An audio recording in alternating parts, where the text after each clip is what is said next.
Hola amigos, ¿cómo están? En ProCiudades el día de hoy tenemos el gusto de tener a Carlos Salza para entrevistarlo sobre temas que nos involucran, que es el tema de la ciudad. Carlos es un experto en políticas públicas, así que nos va a ayudar muchísimo a entender primero desde qué es una política pública y cómo vincularla a la ciudad. Carlos, un placer tenerte aquí. Un gusto estar con ustedes también. Qué bueno, qué bueno. Sabemos que estás sacando un doctorado en Barcelona, en la Pompeu Fabra, importantísima universidad, y estás acá de paso por Lima.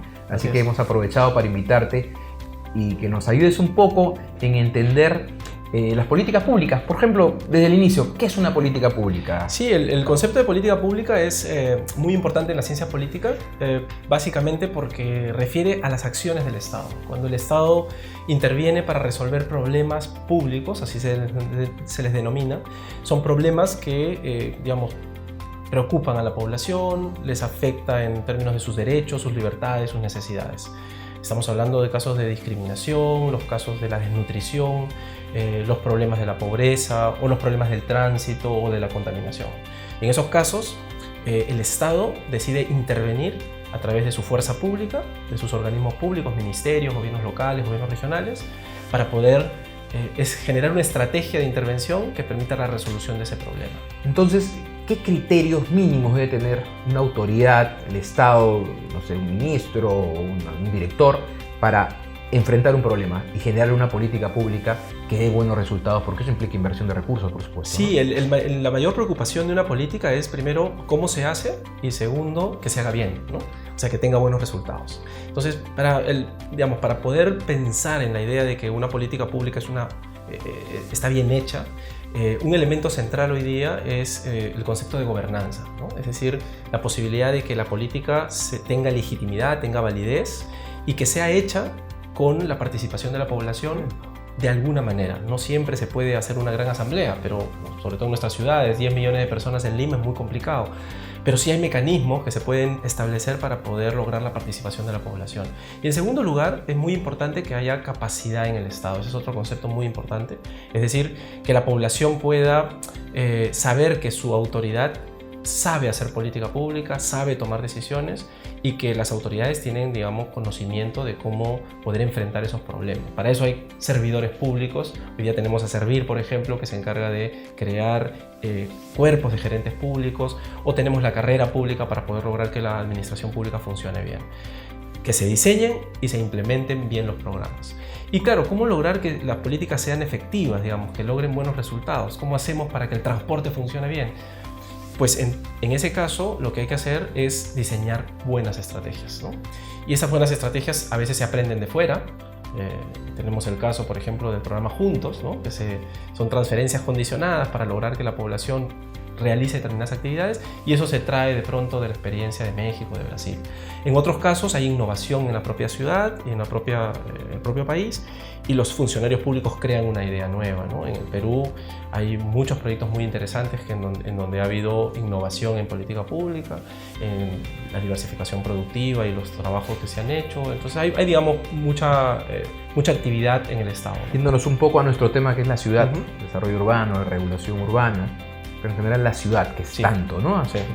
Una palabra chiquita, pero que aborda tanto. ¿Qué política pública crees tú que sea en los últimos años implementado bien, con estrategia y que se esté llevando a cabo? ¿Qué consideras? Sí, en la ciudad de lo que hablamos es básicamente de políticas urbanas o políticas para la ciudad. Estamos hablando de decisiones del Estado, en este caso de los ministerios o de los gobiernos locales o regionales, para resolver los problemas de la población. Por ejemplo, el transporte, el medio ambiente, el recojo de residuos sólidos. En esos casos, uno podría pensar que hay muchas políticas públicas urbanas. Sí, las hay. Ahora, no todas han funcionado bien y no todas son las mejores, ¿no? No todas tienen participación ciudadana, no todas están hechas con una buena estrategia, no todas tienen buenos resultados. Yo creo que hay experiencias interesantes. Yo diría que una muy concreta que se puede ver hoy día es la creación, por ejemplo, de la ATU, ¿no? De la Autoridad Única del Transporte, que permite articular los esfuerzos de diversas instituciones en una sola autoridad que tiene fuerza para tomar decisiones y que puede pensar el problema del transporte de una manera integral. Claro, se haya pensado en la conurbación, ¿no? Porque no solo es para Lima, sino es Lima y Callao, y se Así tienen es. que ir Así sumando las ciudades que vayan creciendo. Huarochirí, por ejemplo, que creo que Exacto. ya se está sumando a la ATU, y así va creciendo la ciudad, ¿no? No solo se centra en Lima, porque si hablamos solo de ver el transporte urbano en Lima, es una locura, como se estaba tratando, ¿no? Claro, Era una orientación... recordemos que teníamos ya problemas, por ejemplo, entre Lima y Huarochirí por los temas de Lima y los Callao. combis, entre Lima y Callao por el tema de las fotopapeletas, los taxis y la articulación del sistema de transporte entre una región y otra. Y claro, lo que sucede es que Lima y Callao en realidad son una sola unidad de ciudad, ¿no? Están divididas políticamente por circunstancias en realidad históricas, pero son una sola ciudad. Entonces creo que la articulación de unidades públicas que están destinadas a resolver un problema es muy importante. Y qué mayor experiencia que la del transporte, ¿no? Que nos afecta a todos, que en realidad nos exige, pensar en respuestas inmediatas y respuestas también de largo plazo. Creo que otra experiencia muy interesante que yo diría que hay que recogerla, pero hay que pensarla más en la lógica de esta articulación, es por ejemplo la experiencia de las mancomunidades para los servicios públicos locales. Es una experiencia muy valiosa que incluso el Estado, una vez que la vio que funcionaba, la ha formalizado con leyes y con reglamentos. ¿Y qué significa? Que, por ejemplo, varios distritos pueden articularse para generar un servicio compartido. Recojo de basura, antes Pueblo Libre, Magdalena y San Miguel tenían cada una empresa distinta. Atomizado. Hoy atomizado genera más costos y genera un problema también de coordinación. En cambio hoy día pueden articularse como una mancomunidad, los alcaldes se ponen de acuerdo y contratan una sola empresa que hace un servicio compartido de recojo de residuos, o el serenazgo, que resulta ser un serenazgo sin fronteras. Son experiencias en donde la coordinación entre los actores genera buenos resultados, ¿no? Y eso a mí me parece que también se abrió para el tema de agua, ¿no? Las EPS locales. Las EPS locales también. Lamentablemente el modelo no ha funcionado, pero es complicado meterte con el agua. Sí, porque además yo creo que el problema del agua es que es un monopolio natural, ¿no? Y eso exige, digamos, otro tipo de regulaciones por parte del Estado.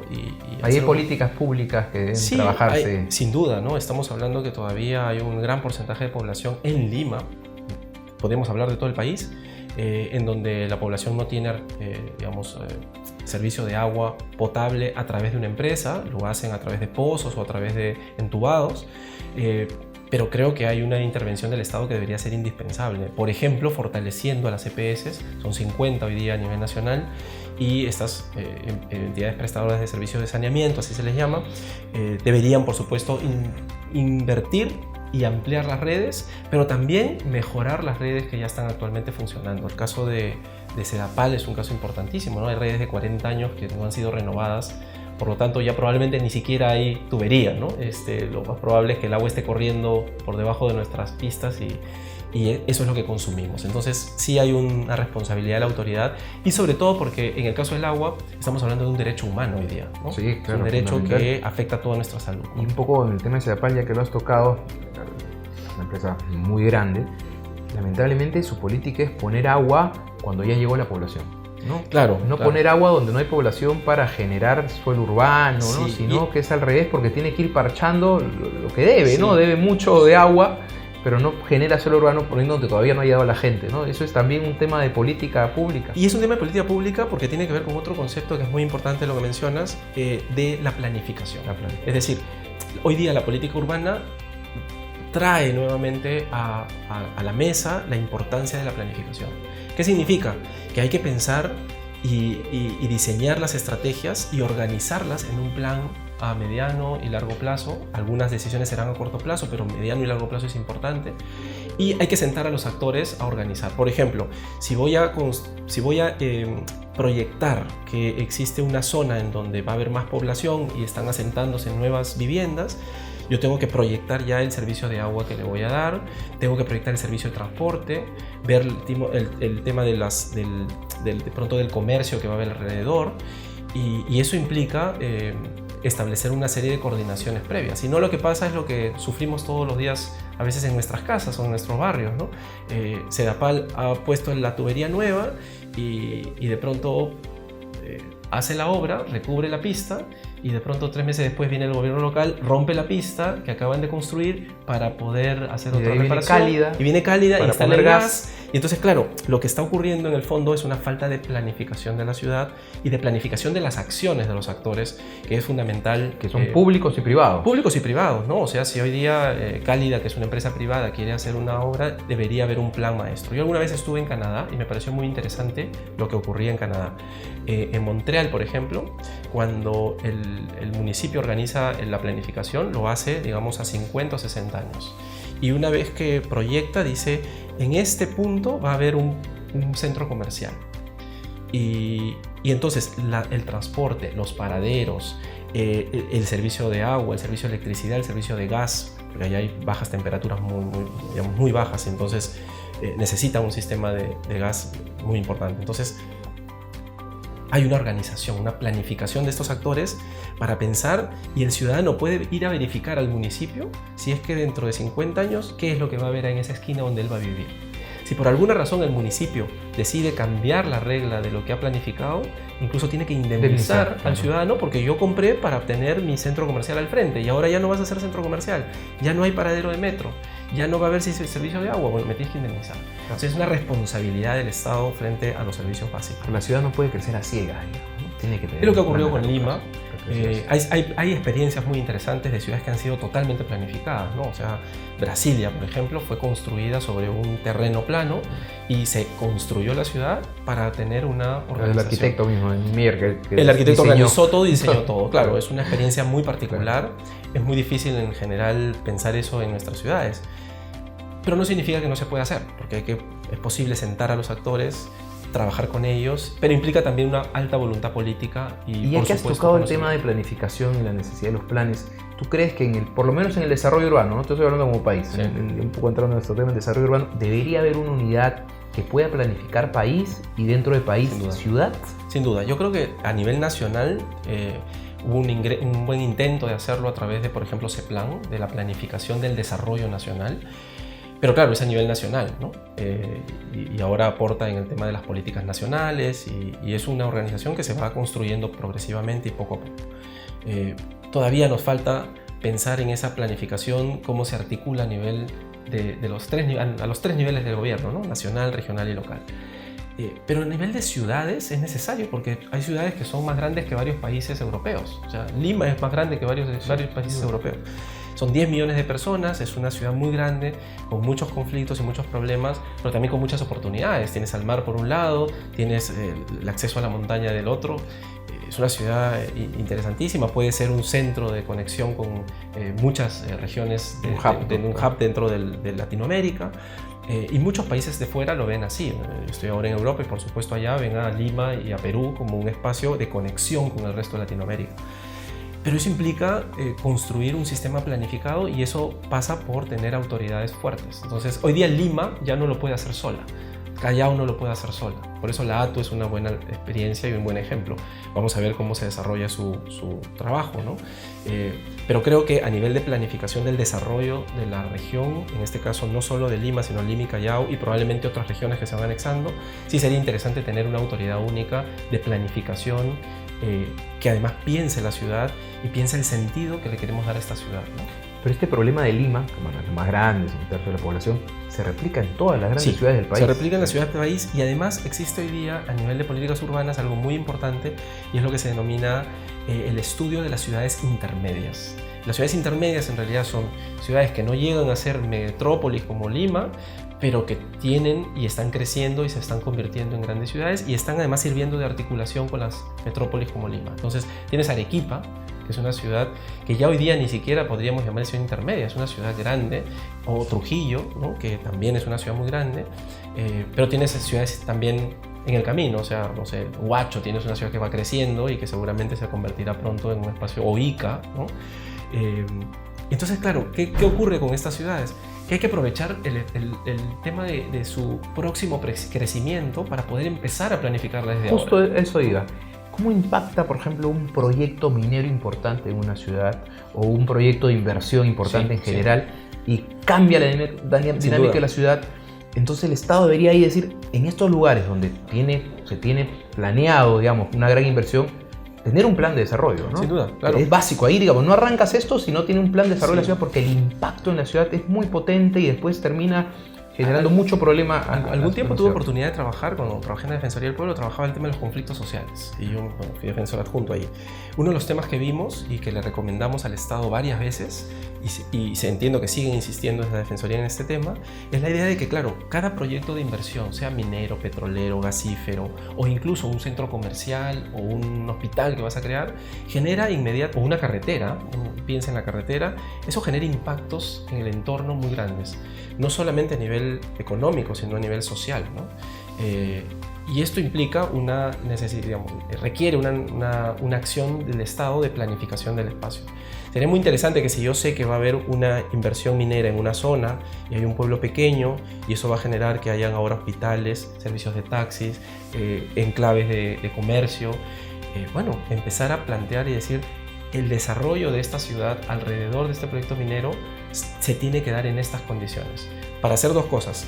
Una función indispensable del Estado, proteger al ciudadano y sus derechos, proteger a las comunidades que puedan estar en situación de vulnerabilidad, si son comunidades indígenas mayor razón, pero tienes además un asunto clave y es cómo logras la paz social para que todo esto funcione adecuadamente y la empresa pueda desarrollarse, que es indispensable para tener los recursos y hacer luego beca 18 o hacer programas sociales, necesitas los recursos, pero también que se cumpla en condiciones óptimas para no afectar los derechos de la población. Y creo yo que el mayor interesado en que esto funcione debe ser el inversionista. El inversionista. Y él debería apostar por colaborar en que se hagan los planes. Totalmente. En que sea alguna vez un empresario me dijo, nosotros sentimos solos, me dijo, ¿no? Porque queremos hacer algo bueno, pero el Estado ni siquiera a veces ha hecho un catastro de qué comunidades hay. Entonces yo no sé con quién voy a hablar, ¿no? El Estado tendría que hacerlo antes. Si sabe que va a haber un proyecto, tendría que hacerlo antes.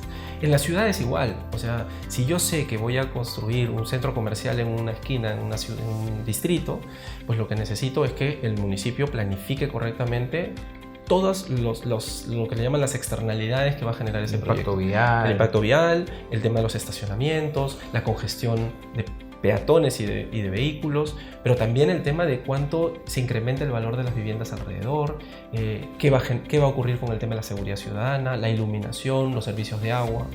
En mi distrito, en Pueblo Libre, hemos tenido problemas serios porque se construyen muchos edificios donde antes había una casa en donde vivían 4 personas, ahora hay un edificio con 100 departamentos, en donde en cada departamento hay 4 personas por lo menos.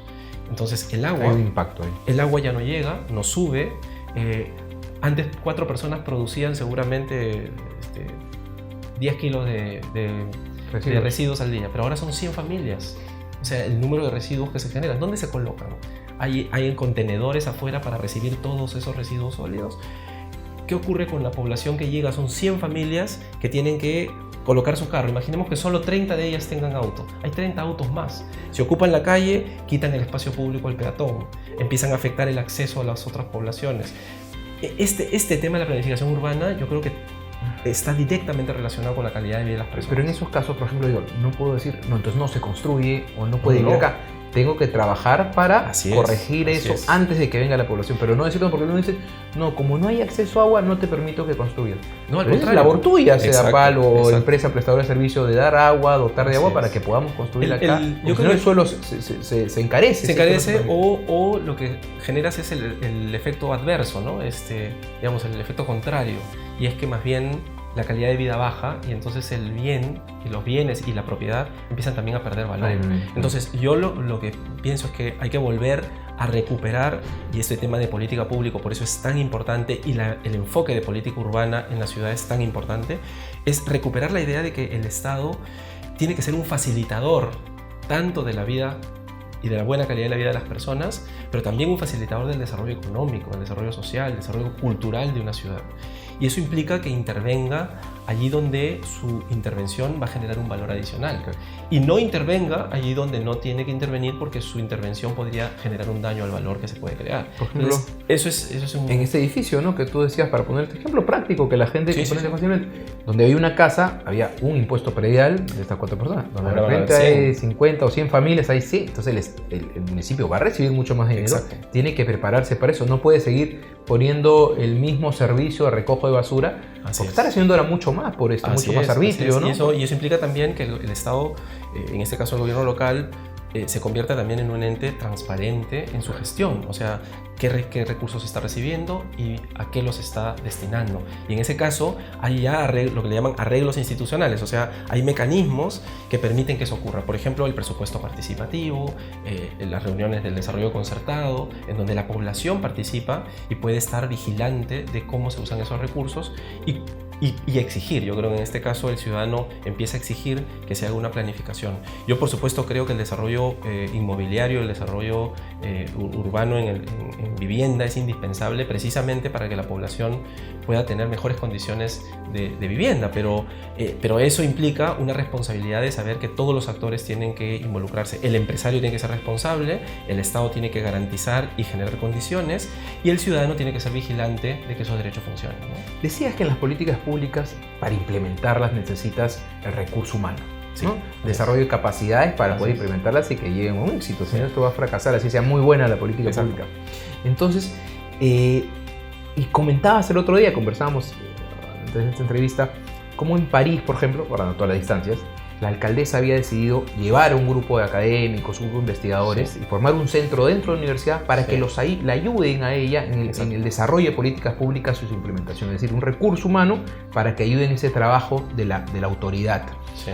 Aquí tú ves eso, ves que las autoridades se apoyen en centros de investigación, en investigadores, antes de trabajar una política pública o ya teniéndola, implementarla, por ejemplo. Sí, a ver, yo creo que un gran déficit en general de la gestión pública es, el que se toman decisiones de política pública muy pocas veces basados en evidencia.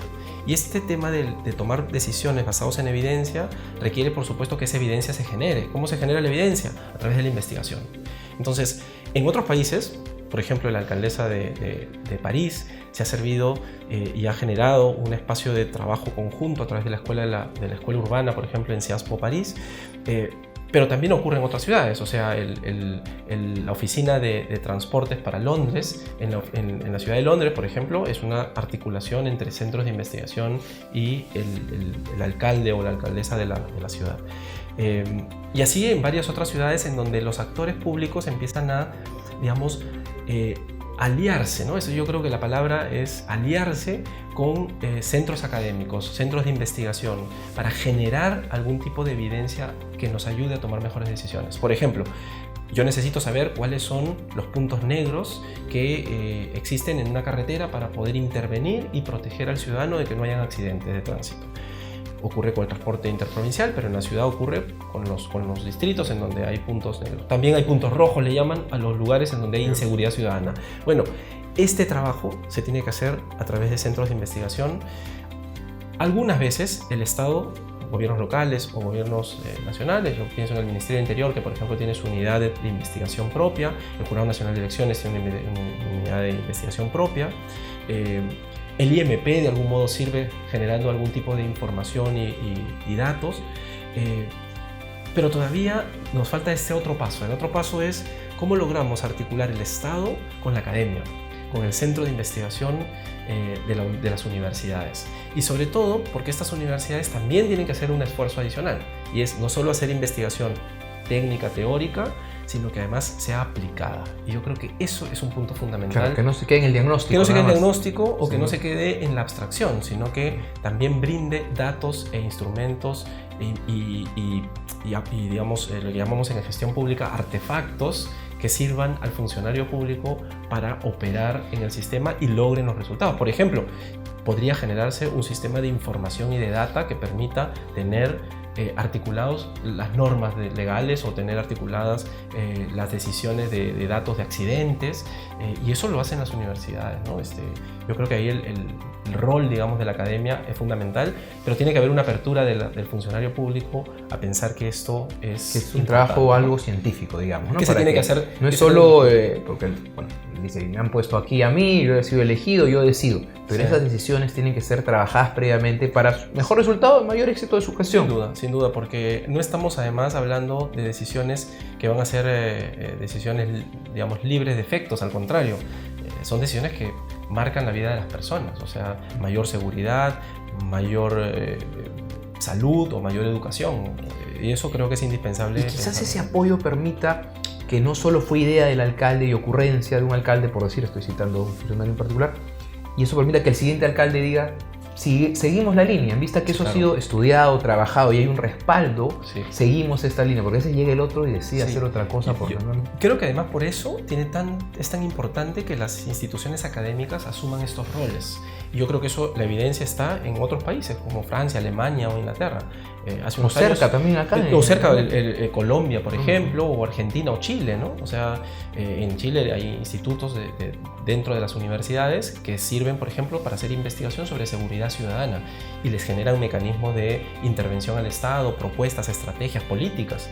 En Colombia las políticas de memoria han sido desarrolladas básicamente a través de la academia, pero también los cambios en Medellín o en Bogotá no se han dado sobre la base de la invención de un... O sea, Antanas Mockus fue muy importante, pero no fue alguien que creó las cosas de la nada. Tuvo el respaldo de académicos, expertos, que le dieron información técnica, información de políticas, y eso lo convirtió luego con la voluntad política en el Estado. Pero es fundamental, ¿no? La voluntad para llevarlas a cabo. Sí, para llevarlas a cabo, pero además los funcionarios cambian rápidamente, ¿no? Los funcionarios públicos en nuestro país mucho más. Sí. Entonces, si cambian rápidamente los funcionarios, puede ser que el siguiente, tenga otro olfato y vaya por otro lado. Pero si lo institucionalizamos en el espacio de la academia, ¿no? Si ya hay una vinculación. Hay una vinculación, y además en las universidades, los centros de investigación tienen visión de largo plazo y tienen existencia de largo plazo.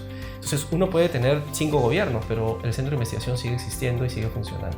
Eso ha ocurrido con Transport for London en Inglaterra, está ocurriendo con la Escuela Urbana en París, ocurre con los centros de investigación en Bogotá o en Santiago.